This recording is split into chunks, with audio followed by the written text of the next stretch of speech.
పవన్ కళ్యాణ్‌తో విడాకుల తర్వాత తన పిల్లలు అఖీరానందన్, ఆద్య కొణిదెల బాధ్యతలు తీసుకున్నారు రేణు దేశాయ్.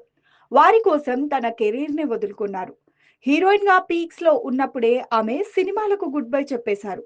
రేణుని తిరిగి నటింపజేయాలని పలువురు సన్నిహితులు కూడా ప్రయత్నించినా ఆమె సున్నితంగా తిరస్కరించారు. ఇక ఇప్పుడు పిల్లలు పెరిగి పెద్దవాళ్ళు కావడంతో వారిని కెరీర్‌లో సెట్ చేసే పనిలో బిజీగా ఉన్నారు రేణు. ఇప్పటికే అఖీరానందన్ తండ్రి మాదిరిగానే హ్యాండ్సమ్‌గా తయారయ్యారు.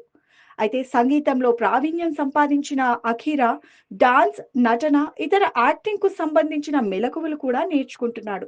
ఒక్క సినిమాలోనూ నటించకుండానే భారీ ఫాలోయింగ్ సంపాదించుకున్నాడు అఖీరానందన్.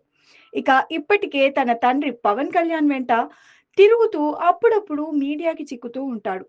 దాంతో ఆయన ఎంట్రీ ఎప్పుడు అంటూ మెగా ఫ్యాన్స్, పవన్ అభిమానుల నుండి డిమాండ్లు వినిపిస్తున్నాయి. సరైన స్క్రిప్ట్, మంచి టైం చూసి అఖీరాను గ్రాండ్ గా లాంచ్ చేయడానికి మెగా ఫ్యామిలీ కసరత్తు చేస్తోందని ఫిలిం నగర్ లో గుసగుసలు వినిపిస్తున్నాయి. ఇక రేణు దేశాయ్ కూడా ఈలోగా కొడుకును అన్ని రకాలుగా సిద్ధం చేస్తున్నారు. ఇక దాదాపు 20 ఏళ్ల లాంగ్ గ్యాప్ తర్వాత రవితేజతో నటించిన టైగర్ నాగేశ్వరరావు చిత్రంతో వెండి తెరపై రీ ఎంట్రీ ఇచ్చారు రేణు దేశాయ్. ఇందులో సామాజికవేత్త హేమలత లవణం పాత్రలో రేణు దేశాయ్ నటించారు. అయితే ఆ సినిమా డిజాస్టర్ కావడంతో ఆమె కొంత గ్యాప్ తీసుకున్నారు. అయినప్పటికీ రేణు దేశాయ్ డేట్స్ కోసం దర్శక నిర్మాతలు క్యూ కడుతూనే ఉన్నారు. తాజాగా 16 రోజుల పండగ పేరుతో తెరకెక్కుతున్న సినిమాలో తాను నటిస్తున్నట్లు రేణు దేశాయ్ ప్రకటించారు. ఇక ఇటీవల హైదరాబాద్ లో జరిగిన ఓ ఫ్యాషన్ షోలో చాలా ఏళ్ల తర్వాత ర్యాంప్ వాక్ చేసి అలరించారు రేణు దేశాయ్. అయితే తను పెట్టిన ఒక పోస్ట్ రీసెంట్ గా తెగ వైరల్ అవుతోంది.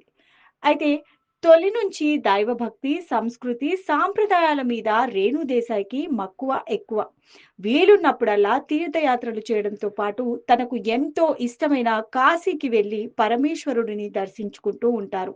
తాజాగా శివుడిపై తన భక్తిని చాటుకుంటూ ఆమె ఓ ఎమోషనల్ పోస్ట్ పెట్టారు. నా మనసంతా భావాలతో భారంగా నిండిపోయినప్పుడు, జీవితంలోని భ్రమలు నన్ను కిందకి లాగుతున్నట్లు అనిపించినప్పుడు నేను ఆ మహాదేవుడి ఓదార్పును కోరుకుంటాను. ఆయన ఎప్పుడూ నన్ను రక్షిస్తూ, సురక్షితంగా చూసుకుంటారు. హరహర మహాదేవ్ అంటూ రేణు దేశాయ్ ఇన్‌స్టాగ్రామ్‌లో పోస్ట్ పెట్టారు. ఇక ఈ పోస్ట్ ప్రస్తుతం సోషల్ మీడియాలో వైరల్ అవుతోంది.